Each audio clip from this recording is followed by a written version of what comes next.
And welcome to Enterprise Morning on Enterprise TV. It's the midweek episode, and I am Cyril Abaku.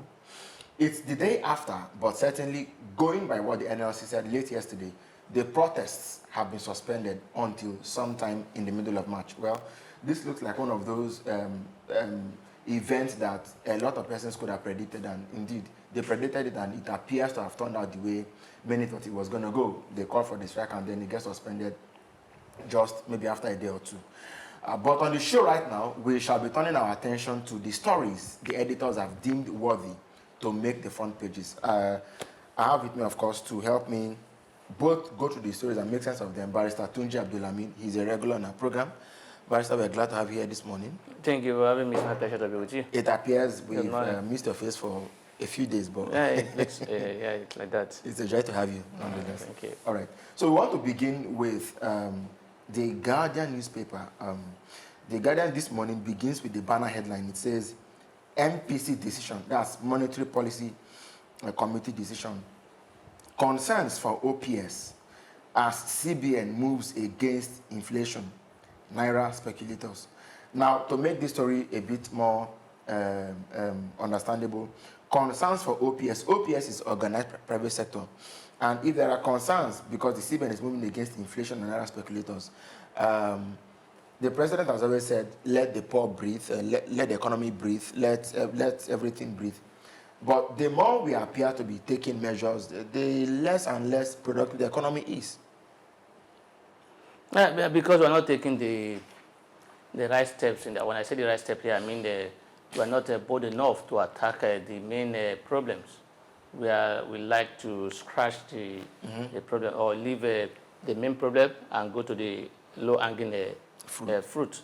You recall that when we talk about major of the problem we're having, it's not about the masses. It's not the masses that cause the problem. Yes. It's people who are well-to-do and those who are within the corridors of power. When you talk about people who are doing what's it called? What is it called now? The dollar money speculations. Yes. Those who are doing speculations are not people who are just ordinary Nigerians. Of course. They're not people who are not who don't have a means. Yes. These are people who are within. So it's just like a subsidy thing, where the president will tell us we know who and who are behind it, but they are not bold enough to go after them. Not even only name or go after them. Yes. They are not bold enough. So they know who and who are into this. When they say the dollars have been the speculations and dollars have been given to certain people, we know who are they know.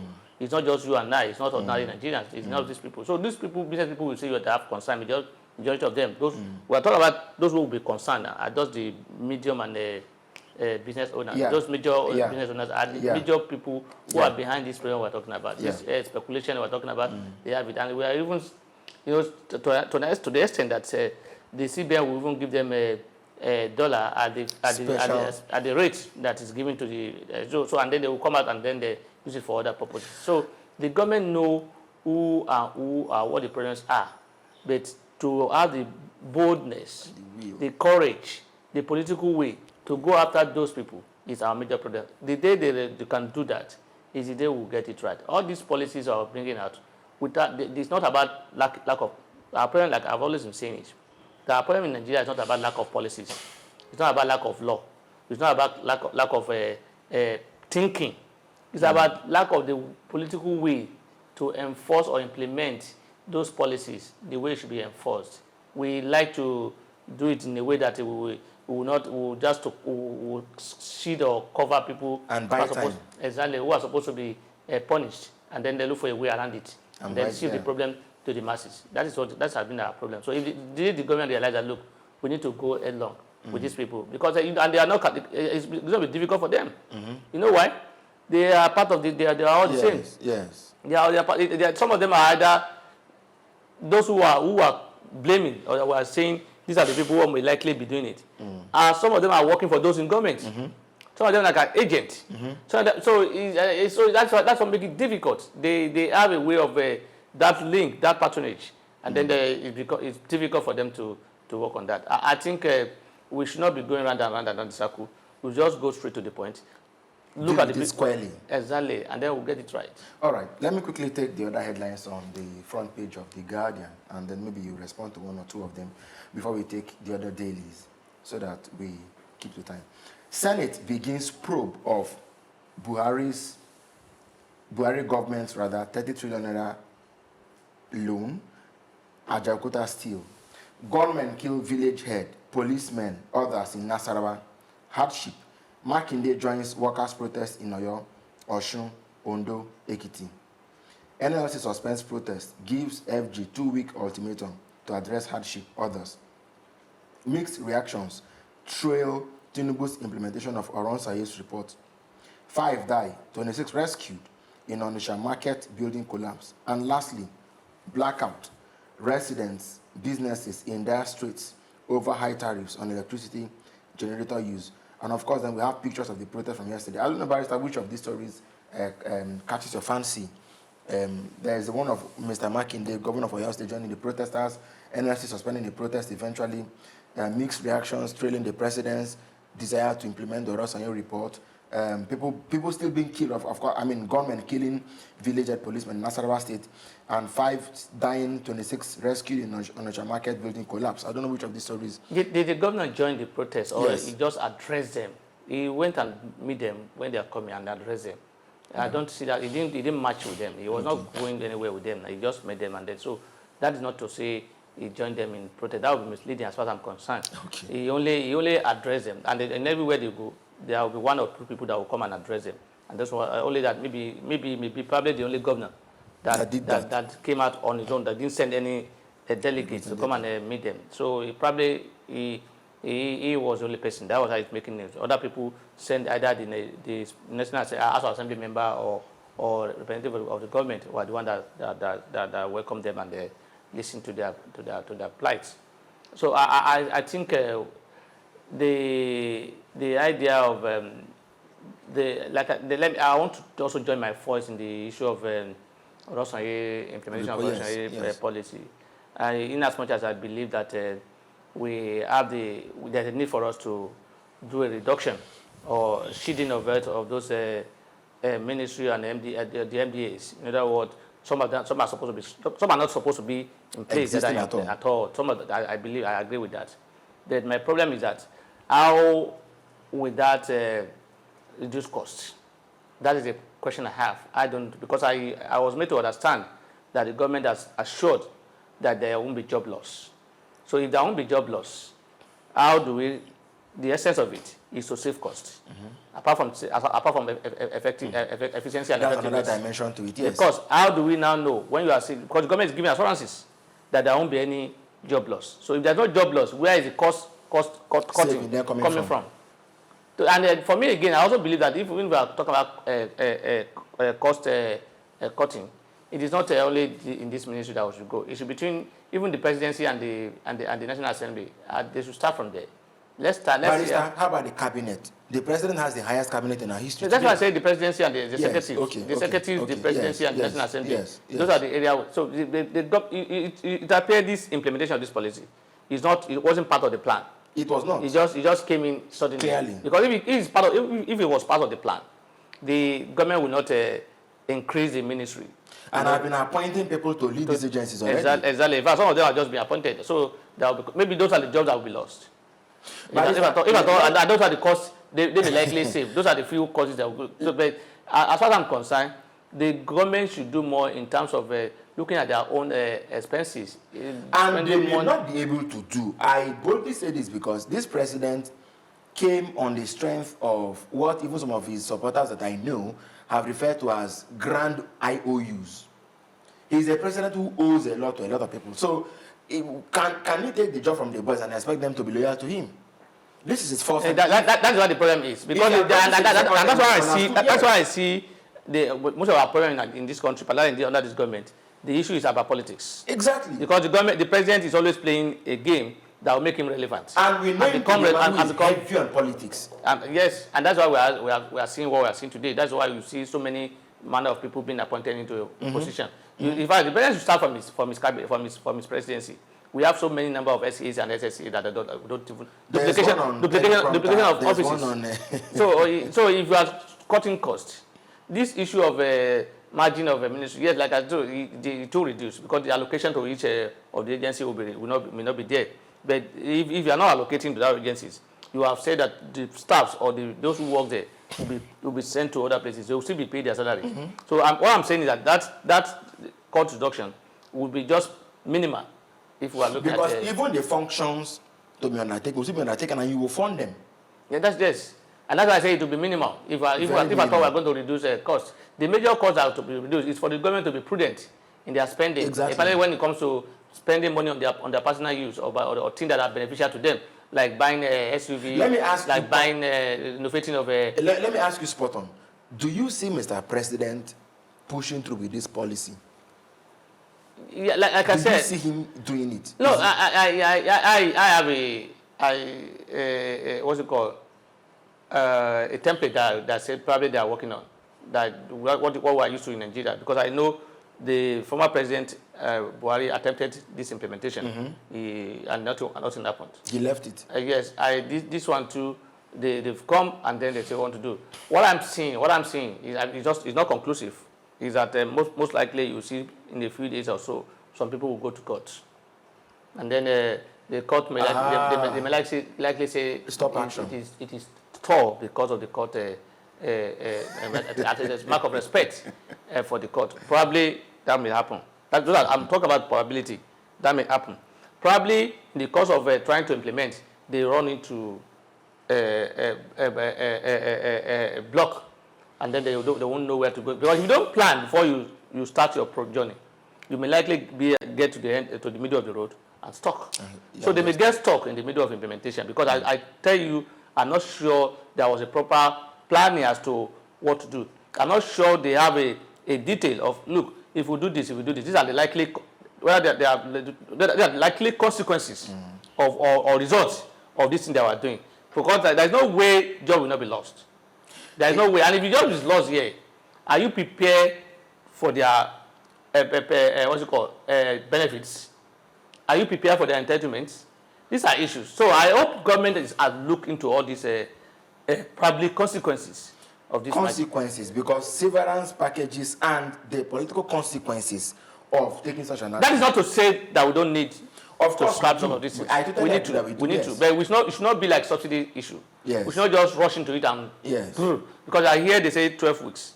That's like a rush, because there will be even some constitutional amendments or acts that will be amended to reflect this position. Because some of these agency amendments that we're talking about, some of them were created by virtue of an act of National Assembly. So if you are not going to be assisting again, or if you want to collapse them, there must be a law that will replace that. So those steps have to be taken as well. So, but if you are doing it rush, as if somebody is putting us on a rush, I say, look, we must do this. Just like we rush into subsidy is gone. No, people are saying, I have never believed that subsidies are a problem. I've never believed that it must go. What I believe was that, look, those who are making the subsidy not to work should have been the one to be punished. Yes. And they decide to dodge it and push it to the people. So that's what they're doing in the CBN issue now. Look at the people, if you want to succeed in terms of CBN policies, the main people who are closer to the government, the people who are benefiting from the government, who are making this difficult, who because these people who are operating the BDC you are talking about, for example, are not just ordinary, most of them are billionaires. Most of them have a base of 2 billion. Yes. So they have this money, and anybody that will have that kind of money in Nigeria must be closer to the people in government. Okay, so let's if government is ready to do its job, it must be able to step on toes without politics. Yes. But this president that I know, he knows how to play. He loves politics, because already 2027 is already on ground, and they're already playing how to maneuver it and to ensure that, look, they get people into their fold. Let's quickly run through the punch. I believe we've already spoken to a number of the stories that are trending on the national dailies, but let's just take these stories from the punch. Maybe we'll take one of them and then we'll move to the last newspaper. The banner here says, presidency alleges political agenda as protests hit states. We won't speak on this because it's our main conversation topic, so we'll skip it. But the writers say, no unanimity in protests. Some people leveraging current situation for political gains, says presidential aid. Police share biscuits, water at Lagos protests. NLC urges Tinubu to end extreme hardship food crisis. The other story say FG completes $700 million gas pipeline in March after 8 years. 3 bodies recovered, 11 rescued as Lagos boat capsizes. Senate to probe Ajaokuta steel over $469 million payment. Above the title of the page, we have interest rate hike. Private sector economists foresee fresh job losses, recession. CBN clears $400 million debt. Plans tough sanctions for banks to tackle excess money supply. And then, of course, the Punch is celebrating its 50th anniversary. Photo exhibition opens today, Wednesday, and then Professor Wole Soyinka will deliver the lecture on Thursday. And Barrister, I don't know if you wanted to speak about, 3 bodies recovered, 11 rescued as Lagos. But I thought that by now, the infrastructure for marine transportation would have been tightened to the point where boat accidents would have been a thing of the past. I'm surprised that if it happened in places like Kwara and Niger State, in Lagos, which is supposed to be the epicenter of civilization in Nigeria, we're still having this sort of capsizes happening every now and then. I don't know if you're as worried as I am. That cannot be, yeah, I am, but that cannot be isolated from what is happening in the country, generally in Nigeria. Yes. And in the state in general. You cannot just isolate one particular sector and say because of this. It's the same corruption and the same practice. We are a country where people don't even will be giving money to do certain things. They want to use the money for their personal benefits, and they want to cut corner. So until we have an issue, that's when people would know that something is happening. Yes. Nobody is supervising anybody. Nobody is following the events until there's a crisis. Sorry, sir. One curious thing about all of this is when the boat capsize happened was it Kwara, and then the other one in Niger, and now, Lagos, you will never hear that they've gotten to the bottom of the matter. What was the issue? What was the reason for the capsize? And what have we learned going forward to prevent further accidents? It's culture that people die on high seas and no questions asked, no questions answered. But some of the deaths here in Nigeria, those are preventable if we can, if in quotes. Highly so. In quotes, because once it comes. It will come in a way. Something will bring it, and then sometimes we say they are what's it called, preventable, and then that's why you believe that some deaths are untimely. So because that's how you believe. I see what you mean. I don't believe in that. Okay. Once your time is up, you're up. So there's no death that is untimely as far as I'm concerned. Except that if death was coming, let death come. But let it not come. Death will come with something will be attached to death. It's either he just fell down, or he's sick, or something happened, or something will be attached to it. So the problem we have in the country is that look, we are that country where we have a lot of problem now. That when an issue happens today, by the time you wake up in the morning, the next day, another issue has taken over, and then we have forgotten that one. So we are a country that follows events. We don't plan and say, look, this is our agenda, this is what is happening. Let's follow up with this one. Once another one happens, they abandon the one that's already on ground and then continue with another thing. So I think what we need is proper supervision. Yes. Proper supervision of things. People will make, and that was one of the blame for the former president, that he doesn't supervise people he appointed. That once he appoints you, he leaves you to do whatever you want to do, and that will be the end. And that's how today people will be saying Emefiele, as if Emefiele was the only man in that that was running the government, as if he was the president, as if whenever any decision is to be taken, it's only Emefiele. Even those who are part of the cabinet are also blaming Emefiele, are even blaming the past administration, as if they were not part of it. Our senior president was part of the former administration. Majority of them are part of it. Majority of them are even party member of who are defending the government at them. When the governor of Edo State raised the issue of Emefiele was printing money, they all went against him. Yes. They were saying he was playing politics. Yes. But today, majority of them are referring to him. Yes. That he said it. We said it, and he raised the issue. So that's who we are in Nigeria. The president of today, if he leaves tomorrow, those who are praising him and defending all this job will tell you tomorrow and say the president spoiled everything. You can see the CBN governor trying to exonerate himself as if anybody is saying he caused the problem, that he did not cause the problem. We did not say they caused the problem. But once you are appointed, the assumption is that you have a solution to the problems, and that's why you have been put there. So you have been asked to come and give a solution. It's not as if people say, but if you are giving solution and your solution is not yielding results, people will complain and say, look, you are not doing anything, or you are not doing well. So that does not mean they are saying that you caused the problem. No, you did not cause the problem. But if you are not able to solve the problem, you'll be seen as part of the problem thereafter. So those and then, again, we have put more concentration on the CBN. As if CBN is the only person that can revive our economy. If you saw the talks that I hear less about Minister of Finance. I hear less about those who are supposed to be in the labor policy fulcrum. Exactly. I hear less of that. The focus is majorly on the CBN governor, and that's why the pressure is on him. And that's why he sees it as if people are saying it was the cause of the problem. So I think we should not do this again. That was what we did in the last administration, where all the focuses were on the CBN. CBN became agricultural, whatever. It became including retail banker. If he was doing everything that should not be done by CBN, including retail to the extent that the governor at then had the boldness to say he wants to contest for the election, because he has also joined politics. But you are allowed to do anything they want to do. So I think we should not because he was allowed to do anything he wants to do. So he believed he can do anything, and then he go away with it. And he was bold enough to say, I want to be president, even while he was in office. And he went to court and say, I have the right to contest. And then, so you see, if you put all our focuses on the all our focus on the the CBN governor, we may go the route of the last administration. Let's not look at the CBN governor alone. The pressure will be much on his head alone. We have a physical policy and monetary policy. Well, let's combine everything together. Let's see the economic team that was set up, as far as I'm concerned, is just a mere names being put together. Because during the administration of the last administration, similar people were gathered. In fact, almost all of them were part of those ones too. They were part of almost all of them. The same set of, and these are the people who are even complaining that they are the one behind in quotes, that they are the one behind all the issues that we're talking about. And they are the same people we are bringing together to come and give advice as to rescue the economy.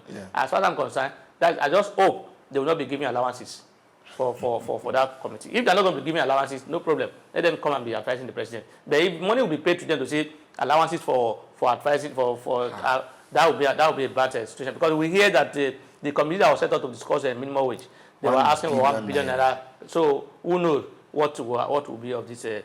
So I think we are not. If we are serious in this country, we will not. The president also initially. That's why I don't praise policies of government on paper until I see execution. Yes. You remember the president also said that to cost is reducing a number of people that will follow him whenever he wants to travel. There's a list that's out now. 145. Let me just use the word of a Senate president. If Senate president cannot be charged for saying 145, I'm also free to say that 145 report, and the letter is circulating around the land. We have about almost 40 people who are supposed to travel with president on the 2nd and 3rd to Doha, including his sons and family members. So where are we reducing costs here? How is the cost being reduced here? So this is where the costs are going, not the issue of like I said, merger, scrapping, and all those things are necessary. But that is not the major area where our cost problem is. Yes. Okay, Barrister, thank you so very much. I think we can drop anchor here, but let me just take the stories on the Vanguard and then we'll go on the break and come back. The Vanguard leads with the key story. NLC gives 17-point demand to Tinubu, suspends protest. The riders say Makinde joins protest in Oyo, says there's anger in the land. Protest needless, says presidency.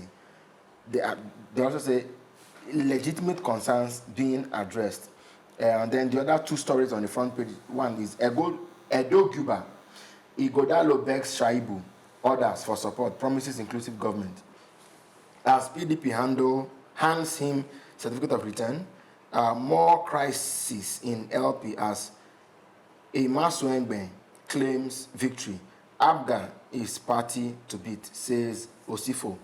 The other story says CBN jacks up benchmark interest rate to 22.75%. Begins weekly sale of dollars to BDCs. Yes. Lagos shuts Third Mainland Bridge for 24 hours. Tinubu explains petrol subsidy removal. And then lastly, suspicious $26 billion passed through Binance Nigeria in 1 year. That's according to the CBN governor Olayemi Cardoso. I mean, it's a harvest of stories on the front page of the Vanguard, but that's how far we can go on this segment of Enterprise Morning this midweek on the News Headline segment. When we return, we shall be discussing why the NLC has deemed it fit to call off the strike just one day after. Stay with us. We'll be right back.